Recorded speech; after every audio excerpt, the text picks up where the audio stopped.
Hey guys what's up, कैसे हो आप लोग। आप सबके सीयूईटी के एग्ज़ाम्स हो चुके हैं। अब सिर्फ कुछ ही दिन बाकी हैं और कुछ मेन जो स्टेप्स रहते हैं वो यही है कि आप लोगों का रिज़ल्ट आना, उसके बाद कब आप डीयू का फॉर्म फिल करेंगे एंड फिर प्रेफरेंसेस फिल करेंगे एंड उसके बाद आप लोगों की सीट्स एलोकेट हो जाएंगी।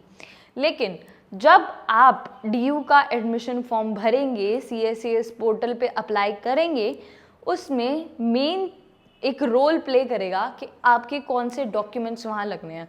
बहुत सारे स्टूडेंट्स इसको लेके कंफ्यूज होंगे कि हमें कौन से डॉक्यूमेंट्स लगाने हैं, ओरिजिनल चलेंगे या फिर डिजी लॉकर वाले डॉक्यूमेंट्स विल वर्क देयर। अगर हम किसी कैटेगरी से या कोई कोटा जो है वो अवेल करना चाहते हैं तो उसके लिए क्या प्रोसीजर है, कितनी फ़ोटोग्राफ चाहिए, मतलब जो जो डॉक्यूमेंट्स आपकी रिक्वायरमेंट होगी इस वीडियो में हम उन्हीं के बारे में बात करेंगे। पूरा डिटेल वीडियो होगा कि डॉक्यूमेंट्स कैसे होने चाहिए, कहाँ से इशू हुए होने चाहिए, फॉर्मेट के बारे में। So guys let's begin. तो गाइज सबसे पहले तो हम बेसिक डॉक्यूमेंट्स के बारे में बात करते हैं। जो डॉक्यूमेंट्स सबको रिक्वायर होंगे, चाहे वो कोई किसी कोटा से बिलोंग करता है, किसी रिजर्व्ड कैटेगरी से है या अनरिजर्व्ड स्टूडेंट है, दीज आर बेसिक डॉक्यूमेंट्स। सबसे पहले चाहिए आपको अपनी 12th क्लास की मार्कशीट। वो मार्कशीट जो बोर्ड इशू करके देगा एंड वो मार्कशीट ऑनलाइन भी आप डिजी लॉकर से भी जो है वो ऑब्टेन करके सबमिट कर सकते हो और ऑफलाइन मार्कशीट भी हो सकती है। ओरिजिनल मार्कशीट जो बोर्ड ने रिलीज़ की है, आप लोगों के इन हैंड है, उसको सेल्फ अटेस्ट करके आप अपलोड कर सकते हैं। दूसरा डॉक्यूमेंट जो होगा वो होगा आपकी क्लास 10th की मार्कशीट। वो मार्कशीट भी आप ओरिजिनल यूज़ कर सकते हैं सेल्फ अटेस्ट करके, या फिर उसके अलावा डिजी लॉकर से डाउनलोड करके उसे अपलोड कर सकते हैं। एंड इसमें आपको एक चीज़ याद रखनी है कि आपकी मार्कशीट्स में आपका नेम, आपकी डेट ऑफ बर्थ, आपका पेरेंट्स नेम दोनों मार्कशीट में सिमिलर होना चाहिए। एंड उसके अलावा जो आप CSAS पोर्टल पे जिस नाम से रजिस्टर करोगे वो नाम भी सेम ही होना चाहिए, पेरेंट्स के डिटेल्स भी सेम होनी चाहिए। एंड इफ़ अगर आप कोई भी कैटेगरी या कोई भी कोटा का सर्टिफिकेट अपलोड करने वाले हो तो उसमें भी आपकी नेम और सारी डिटेल्स सिमिलर होनी चाहिए, कहीं पे भी कोई डिटेल्स का मिसमैच नहीं होना चाहिए।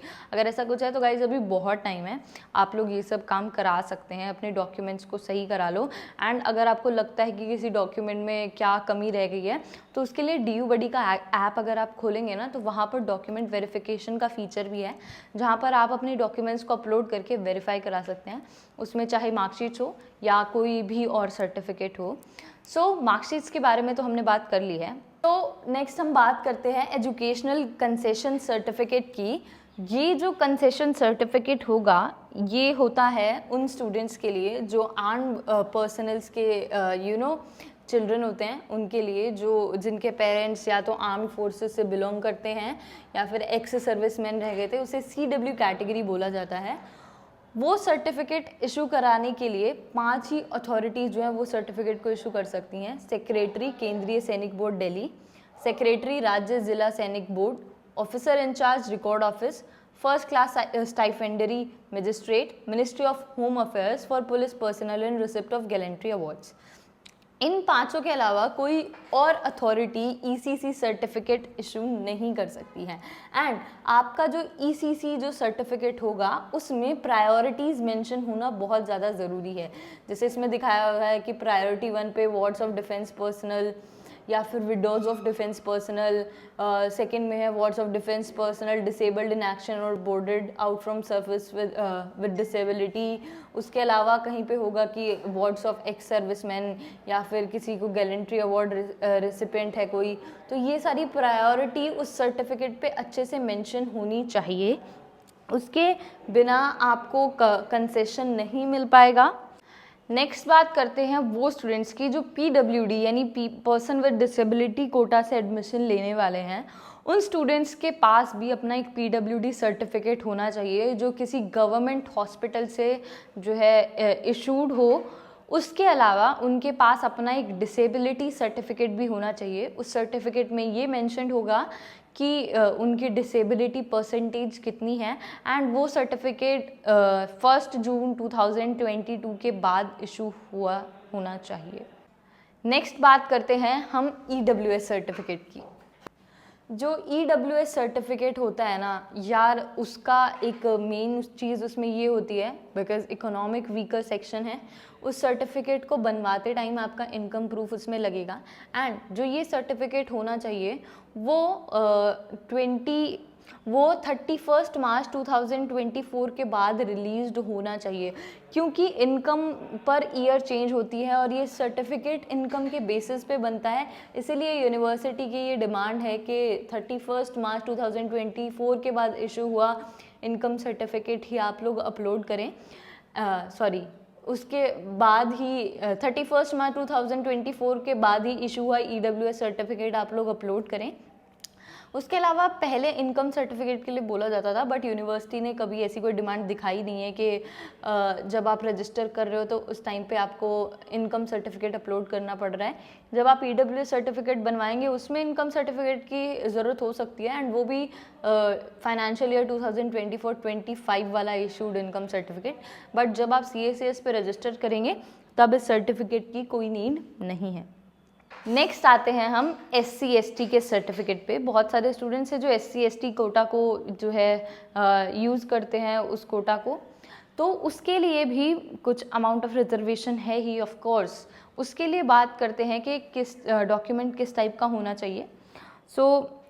सबसे पहले तो ये इसमें सबसे अच्छी बात है कि जैसे बाकी सर्टिफिकेट्स में है कि डेट्स का इशू है, इसमें डेट्स का कोई इशू नहीं है, बिकॉज ये जो सर्टिफिकेट बनेगा वो आपकी कास्ट या आपकी ट्राइब के बेसिस पे बनेंगे, एंड आपकी कास्ट और ट्राइब तो चेंज हो नहीं सकती है, इसीलिए इसमें डेट्स का कोई इशू नहीं है कि इस टाइम का बना हुआ हो। एक बार कभी बनवाया है वो लाइफ टाइम लाइफ लॉन्ग चलेगा।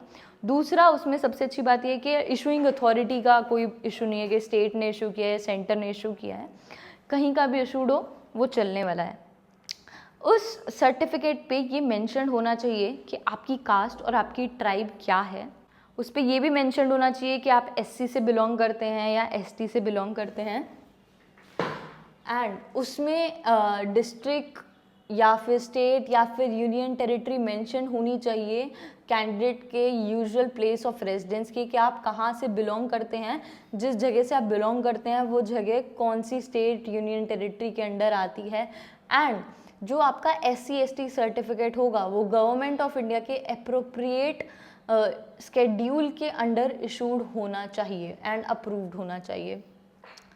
एंड आपका ओरिजिनल SC/ST सर्टिफिकेट जो है वो आपको एडमिशन प्रोसेस के टाइम पे यूज़ करना है, और सिर्फ ये 5 अथॉरिटीज़ ही उस सर्टिफिकेट को जो है इशू कर सकती हैं। डिस्ट्रिक्ट मजिस्ट्रेट हो गया, stipendiary magistrate, commissioners, chief presidency magistrate हो गया, रेवेन्यू ऑफिसर, जो तहसीलदार से नीचे की रैंक का ना हो।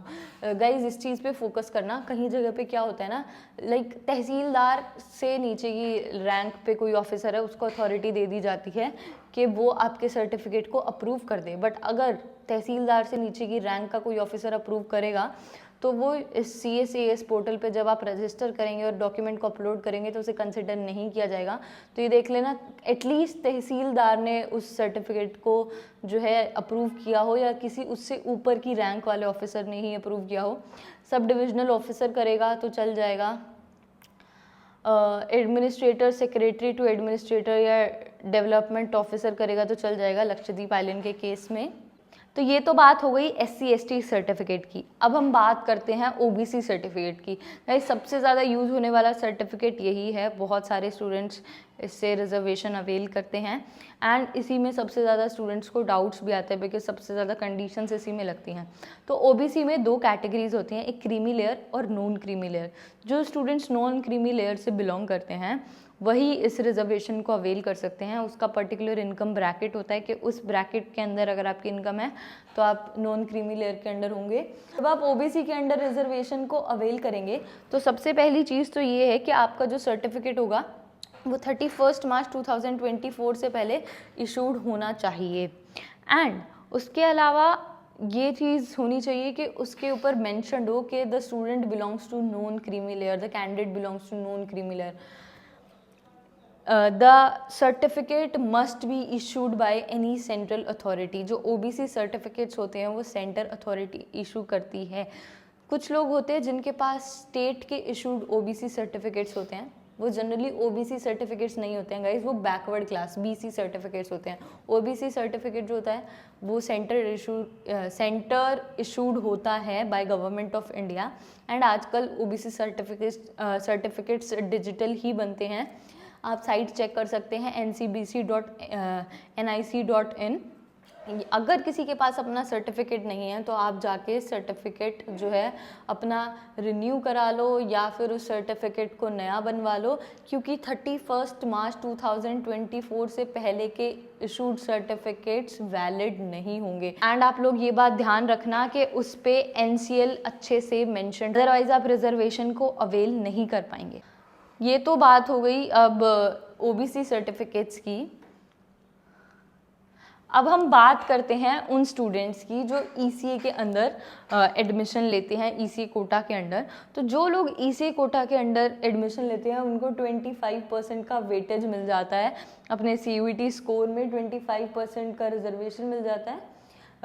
तो मतलब उनके CUET स्कोर का 25% वेटेज लिया जाता है एंड 75% वेटेज लिया जाता है उनके सर्टिफिकेट से। लाइक अगर आप स्पोर्ट्स से हो तो आपके स्पोर्ट्स ट्रायल होंगे वहाँ से लगेगा, एंड आपके जो स्पोर्ट्स के सर्टिफिकेट्स होंगे उनको भी कैलकुलेट किया जाएगा कि आपने किस लेवल तक खेला है। अगर आपने नेशनल्स खेला है उनके भी पर्टिकुलर मार्क्स होते हैं, तो वहाँ से कैलकुलेट किया जाता है। एंड उसके बाद अगर ECA से कोई है, जैसे कि कोई डिबेटिंग कोटा से है, कोई थिएटर कोटा से है, कोई डांस कोटा से है, कोई सिंगिंग से, तो उनकी परफॉर्मेंसेस ली जाती हैं एंड उसके बेसिस पे उनको मार्क किया जाता है। तो इसके लिए सर्टिफिकेट्स कैसे, बहुत सारे स्टूडेंट्स को ये डाउट है कि सर्टिफिकेट्स कैसे अपलोड करने हैं, कितने सर्टिफिकेट्स, तो वो आपसे लास्ट 4 ईयर्स के सर्टिफिकेट्स मांगेंगे एंड उस लास्ट 4 ईयर्स में से टोटल 5 सर्टिफिकेट अपलोड करने हैं, जिसमें से बेस्ट 3 विल बी सिलेक्टेड और उसी के बेसिस पे आपको एडमिशन दिया जाएगा, वहीं से आपके मार्क्स कैलकुलेट करेंगे वो लोग। नेक्स्ट बात करते हैं हम पीपल जो कश्मीरी माइग्रेंट्स है, जो कश्मीरी माइग्रेंट कोटा को अवेल करने वाले हैं, तो उनके पास एक पर्टिकुलर सर्टिफिकेट होता है which mentions they are Kashmiri migrants, और वो सर्टिफिकेट एक प्रॉपर फॉर्मेट में होता है which is issued by divisional commissioner या रिलीफ कमिश्नर, एंड वो सर्टिफिकेट अपलोड किया जाएगा इस कोटा को अवेल करने के लिए। 5% रिजर्वेशन रहता है कश्मीरी माइग्रेंट स्टूडेंट्स के लिए। कुछ स्टूडेंट्स हैं जो ऑर्फन्स कोटा को भी अवेल करते हैं, तो जो स्टूडेंट्स ऑर्फन्स कोटा को अवेल करते हैं उनको ये कुछ सर्टिफिकेट्स अपलोड करने होते हैं, जैसे कि अपने दोनों पेरेंट्स के डेथ सर्टिफिकेट्स को वो लोग अपलोड करते हैं, या फिर उसके अलावा वो कोई एक ऐसा सर्टिफिकेट अपलोड कर सकते हैं जिसमें वो सर्टिफिकेट उनको मेंशन करता हो एज एन ऑर्फन, और वो सर्टिफिकेट किसी भी गवर्नमेंट चैरिटेबल होम या ऑर्फनेज के थ्रू जो है इशूड होना चाहिए। वही सर्टिफिकेट को अपलोड किया जाता है एंड उसे ही कंसिडर किया जाएगा। सो गाइज़, हमने सारे सर्टिफिकेट्स के बारे में बात कर ली है, एंड अगर आपको ये सारे सर्टिफिकेट्स का फॉर्मेट देखना है तो आपको डिटेल्ड वीडियो का लिंक डिस्क्रिप्शन बॉक्स में मिल जाएगा। DUBD के चैनल पे वीडियोस अवेलेबल हैं, आप डिस्क्रिप्शन बॉक्स को चेक कर सकते हैं। एंड अगर किसी को अपने डॉक्यूमेंट्स को वेरीफाई कराना है तो वो DUBD ऐप पे जाकर डॉक्यूमेंट वेरिफिकेशन ऑप्शन पे क्लिक करके आप लोग वहाँ पे अपने डॉक्यूमेंट्स को अपलोड कर सकते हैं एंड अपने डॉक्यूमेंट्स को वेरीफाई करा सकते हैं। बिकॉज यार डॉक्यूमेंट्स सबसे इम्पॉर्टेंट चीज़ है। अगर आपका एक भी डॉक्यूमेंट्स मिस हो गया ना तो आपको कॉन्सिक्वेंसेस फेस करने पड़ सकते हैं। बिकॉज जस्ट सपोज किसी का स्कोर है 750 एंड वो जनरल कोटा पे एडमिशन नहीं ले पा रहा है, उसके पास OBC का कोटा है और उसका सर्टिफिकेट ही ठीक नहीं है, उसका सर्टिफिकेट ठीक नहीं होगा तो CACS पोर्टल से या यूनिवर्सिटी ऑफ दिल्ली से तुम्हें कोई मेल नहीं आएगा कि भाई तुम अपना सर्टिफिकेट सही करा के लगाओ। वो लोग कंसिडर ही नहीं करेंगे एंड उसके बाद 750 पे जो जनरल मिलने वाला होगा ना वही मिलेगा। मिलना हो किसी को वैसे मिलना हो किसी को हिंदू कॉलेज 750 पे एंड उसको मिल गया हो कोई भी और कॉलेज साउथ कैंपस का कॉलेज उस स्कोर पे। सो इस चीज़ का काफ़ी ज़्यादा ध्यान रखना कि आपके सर्टिफिकेट्स ठीक हो, एंड ये इंश्योर करने के लिए आप DUBD के डॉक्यूमेंट वेरिफिकेशन ऑप्शन को यूज़ कर सकते हैं, वहाँ अपने डॉक्यूमेंट्स को वेरीफाई करा सकते हैं। बाकी DU के एडमिशन प्रोसीजर को लेके हम लोग एक डिटेल्ड वीडियो ज़रूर लेके आएंगे। सो स्टे ट्यून्ड गाइज, उसके लिए भी आपकी सारी प्रॉब्लम्स का सोल्यूशन है, one stop solution DUBD, and DUBD will help you to in your journey to DU. So stay tuned. Thanks for watching.